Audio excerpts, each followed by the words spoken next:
उसके उपरांत श्री भगवान कृष्ण बोले, हे अर्जुन,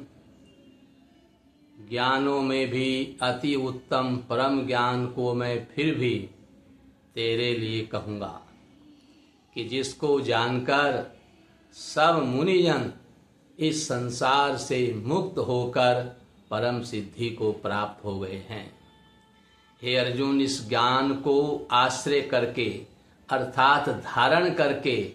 मेरे स्वरूप को प्राप्त हुए पुरुष सृष्टि के आदि में पुनः उत्पन्न होते हैं और प्रलय काल में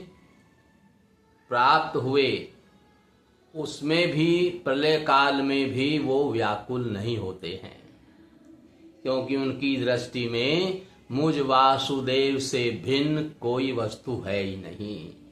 जो सब में मुझको ही देखता है वो मुझे प्राप्त होता है और उसको व्याकुलता नहीं होती है, उसको दुख नहीं होता है। और जो संसार को सत्य मान करके संसार को ही देखता रहता है वो संसार दुखालय है, दुखों का घर है, इसलिए उसको दुख पर दुख मिलते रहते हैं। सुखी जब ही होता है जब संसार से विमुख हो जाए और मेरे सम्मुख हो जाए, केवल मुझ परमात्मा को ही सत्य रूप से जान जाए।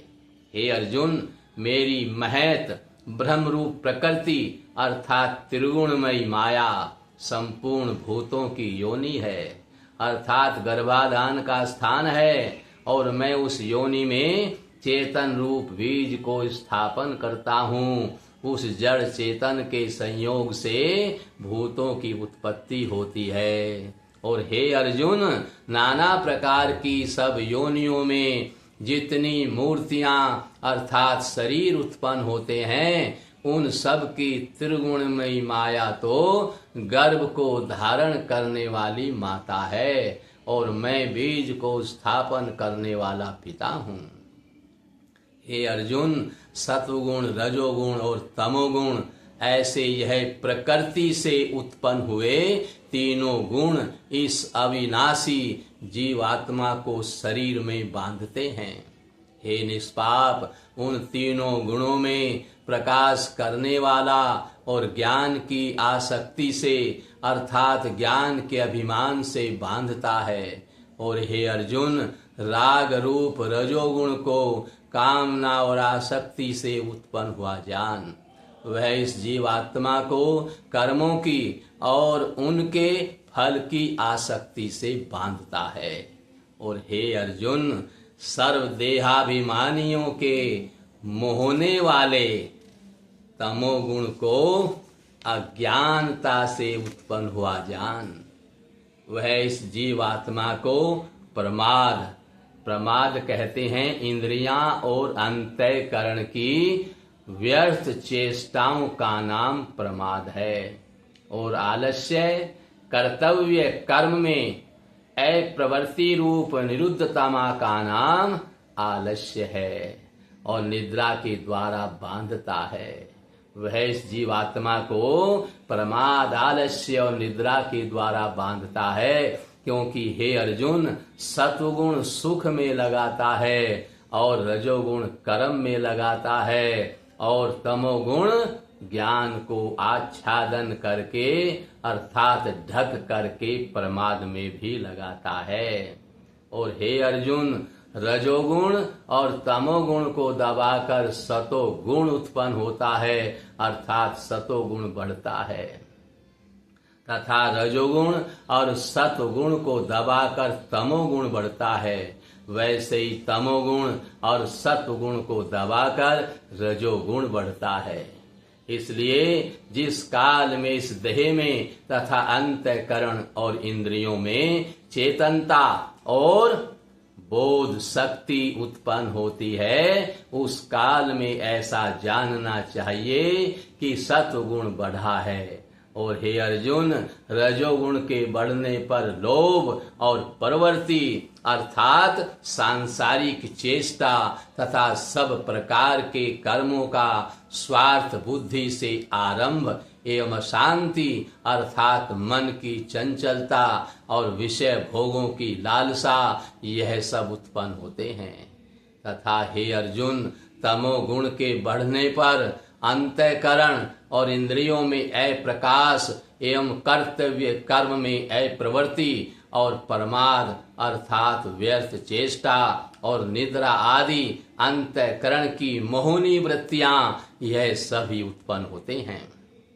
हे अर्जुन, जब यह जीवात्मा सत्व गुण की वृद्धि में मृत्यु को प्राप्त होता है तब तो उत्तम कर्म करने वालों के मल रहित अर्थात दिव्य स्वर्ग आदि लोकों की प्राप्ति होती है। रजोगुण के बढ़ने पर अर्थात जिस काल में रजोगुण बढ़ता है उस काल में मृत्यु को प्राप्त होकर कर्मों की आसक्ति वाले मनुष्यों में उत्पन्न होता है, तथा तमोगुण के बढ़ने पर मरा हुआ परुष कीट पशु आदि मूढ़ योनियों में उत्पन्न होता है। जैसा जैसा गुण बढ़ता रहेगा मृत्यु के समय वैसी ही योनि मिलेगी। और सात्विक कर्म का तो सात्विक अर्थात सुख ज्ञान और वैराग्य आदि निर्मल फल कहा है, और राजस कर्म का फल दुख एवं तामस कर्म का फल अज्ञान कहा है। सत्गुण से ज्ञान उत्पन्न होता है और रजोगुण से निसंदेह लोभ उत्पन्न होता है तथा तमोगुण से प्रमाद और मोह उत्पन्न होते हैं और अज्ञान भी होता है। इसलिए सत्व गुण में स्थित हुए पुरुष स्वर्ग आदि उच्च लोकों को जाते हैं और रजोगुण में स्थित पुरुष मध्य में अर्थात मनुष्य लोक में ही रहते हैं। एवं तमोगुण के कार्य रूप निद्रा प्रमाद और आलस्य आदि में स्थित हुए तामस पुरुष अधोगति को अर्थात कीट पशु आदि नीच योनियों को प्राप्त होते हैं। हे अर्जुन, जिस काल में दृष्टा अर्थात समष्टि चेतन में एक ही भाव से स्थित हुआ साक्षी पुरुष तीनों गुणों के सिवा अन्य किसी को करता नहीं देखता है अर्थात गुण ही गुणों में बरतते हैं, यानी त्रिगुणमयी माया से उत्पन्न हुए अंतःकरण के सहित इंद्रियों का अपने अपने विषयों में विचरना ही गुणों का गुणों में बरतना है। तो गुण ही गुणों में बरतते हैं ऐसा देखता है और तीनों गुणों से अति परे वह तीन सच्चिदानंद घन रूप मुझ परमात्मा को तत्व से जानता है, उस काल में वह पुरुष मेरे स्वरूप को प्राप्त होता है तथा वह पुरुष इन स्थूल यानी बुद्धि अहंकार और मन तथा 5 इंद्रियां 5 कर्मेंद्रियां 5 भूत 5 इंद्रियों के विषय इस प्रकार इन 23 तत्वों का पिंड रूप यह स्थूल शरीर प्रकृति से उत्पन्न होने वाले गुणों का ही कार्य है। इसलिए इन तीनों गुणों को इसकी उत्पत्ति का कारण कहा है। हे अर्जुन, इस स्थूल शरीर की उत्पत्ति के कारण तीनों गुणों को उल्लंघन करके सत्वगुण रजोगुण तमोगुण तीनों को उल्लंघन करके जन्म मृत्यु वृद्धावस्था और सब प्रकार के दुखों से मुक्त हुआ परमानंद को प्राप्त होता है। इस प्रकार भगवान के रहस्य युक्त वचनों को सुनकर अर्जुन ने पूछा, हे पुरुषोत्तम, इन तीनों गुणों से अतीत हुआ पुरुष किन किन लक्षणों से युक्त होता है और किस प्रकार के आचरणों वाला होता है, तथा हे प्रभो मनुष्य किस उपाय से इन तीनों जो सतोगुण रजोगुण और तमोगुण है इन तीनों गुणों से अतीत होता है। इस प्रकार अर्जुन के पूछने पर भगवान श्री कृष्ण बोले, हे अर्जुन, जो पुरुष सत्व गुण के कार्य रूप प्रकाश को प्रकाश कहते हैं अंतःकरण और इंद्रियों में आलस्य का अभाव होकर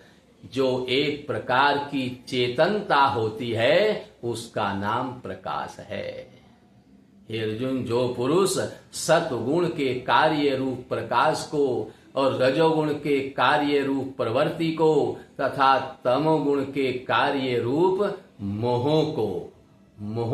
यानी निद्रा और आलस्य आदि की बहुलता से अंतःकरण और इंद्रियों में चेतन शक्ति के लय होने को यहाँ मोह नाम से समझना चाहिए। तो प्रकृति को तथा तमोगुण के कार्य रूप मोह को उनको भी न तो प्रवृत्त होने पर बुरा समझता है और न निवृत्त होने पर उनकी आकांक्षा करता है। यानी जो पुरुष एक सच्चिदानंद घन रूप